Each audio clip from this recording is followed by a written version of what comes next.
Hello everyone, here at OS Reviews. You're watching our hands-on review of the Blitzwolf BW ANC1. As the name implies, these are a pair of active noise-canceling earbuds, which is actually getting a little bit more popular these days. We've been seeing quite a few in the past few months, and the pricing has come down considerably as well. It used to be just a few years ago that if you wanted really good active noise-canceling headphones, you had to pay a premium, and you often wouldn't get some of the wireless features or the compact features from a traditional headset, but now they're getting merged, and a lot of everyday cheaper headsets now have active noise canceling as well, which is actually very useful because if you're traveling, if you are in a train, if you're just in a car, it drowns out the sound of the engine and allows you to enjoy the music without having to crank the volume up quite as high. So the packaging here is very simple. They retail for about $40, so they're not too expensive. And again, it's using wireless Bluetooth to connect wirelessly to a phone or to a tablet. Inside there's a hard carrying case along with a quick user manual that is documented pretty well in multiple languages.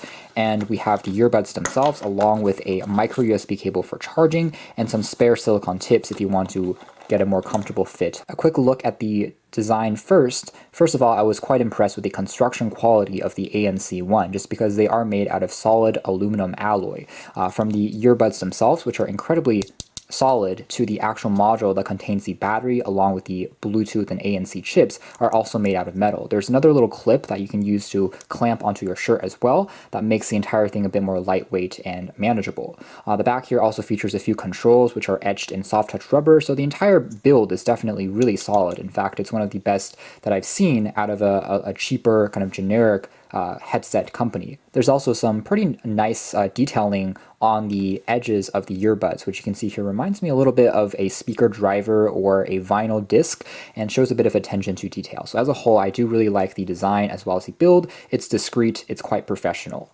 In terms of the controls, on the side here we have a button that you can tap on to turn on the active noise cancellation. How this technology works, if you're not familiar, is it basically produces a reverse sound wave. So if a sound wave looks like this, it would produce the opposite, so it gives you an overall kind of silent experience when you are listening to music, or if you just want to wear them for sleeping and resting. Now, one slight downside is you do need to actually turn the headsets on in terms of the Bluetooth to use the ANC feature. I kind of wish that you can activate ANC without turning them on as kind of a separate feature, but you can see that I'm tapping on the power key here, it's flashing, it means that it's into the Bluetooth pairing mode, and now if I tap on the side here, I can activate the ANC, but you can tell that if I turn the entire thing off here and turn the Bluetooth module off completely, tapping on the ANC button will not turn this function on. This is a feature that actually a lot of other competitors such as Xiaomi, Nokia, Bose, for instance, allow you to access the ANC functions without having to necessarily turn on the Bluetooth mode of the earbuds. So that's one thing that I hope can be maybe improved upon in the next generation model. Something else I like is that the wire that they're using here is made out of fabric, at least the part that connects the earbuds to the Bluetooth module, which is a bit more durable and resists tangling as well as wear and tear compared to a thinner, let's say a regular rubber wire. However, as you get closer to the top of the ear tips, they do change back into a regular rubber material. I kind of wish that these were a flat ribbon wire instead, which prevents tangling a little bit more, but because they are a pretty short overall size, since it's supposed to be wireless, overall it's not too bad. You also have some aluminum accents for the wire splitters, and on the one that's closest to the ear tips, you also have the location of the microphone.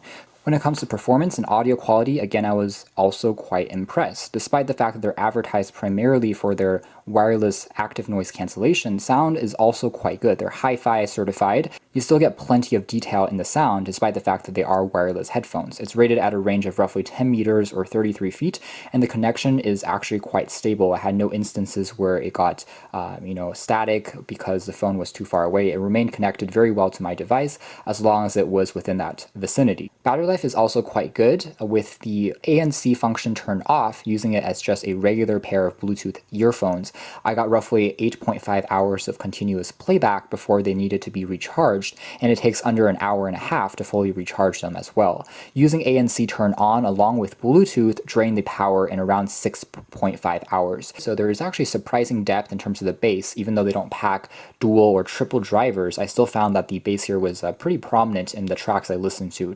So if if you're listening to EDM music, if you're watching action thriller films, it is something that you'll appreciate very quickly. Mids and highs are also quite clean and naturally reproduced, and overall there's a great immersiveness to the overall sound, especially with ANC turned on, since you're basically in your own world, undisturbed from what's going on around you. Now, with that being said, when you are listening to ANC, it's not going to be quite as high fidelity, and that's simply because if you've used any Bose headphones or ANC headphones in the past, you know that there's still going to be a little bit of a hissing as part of the ANC technology, just because it tries to mitigate from noise around you and it ends up producing a little bit of sound in itself. So if you are trying to get the best audio quality and performance per se, you can turn the ANC function off and it does sound slightly more crisp. When it comes to the active noise canceling, I was also pretty impressed. Now, Blitzwolf makes the claim that these block out 95 to 97% of ambient noise, which, if true, is actually one of the highest metrics that I've seen.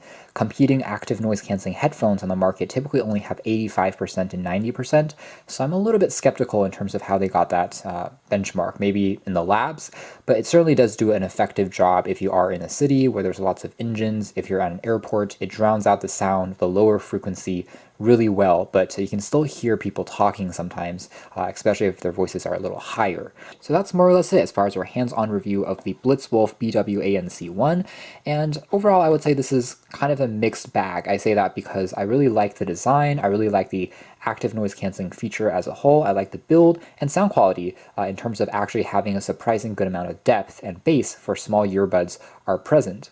On the flip side, I don't like the fact that you can't use ANC without turning Bluetooth on, which drains power a little bit faster. And although they are very secure, they're also not the most snug and noise isolating designs by default, so it's basically doing all the active noise canceling digitally, which is fine, but I'm not sure it reaches the 97% that's advertised, even though it still is quite effective. So overall, if you're looking for small, lightweight, active noise canceling earbuds, you don't want to get something that's larger like a pair of headphones because it takes up too much space, you can definitely consider these. They're well built, the sound quality is also excellent, and for the price, I would say it's a pretty good deal, although it's not necessarily perfect. Check out more details in the links down below, but for now, this has been our video. Thanks for watching here at OS Reviews.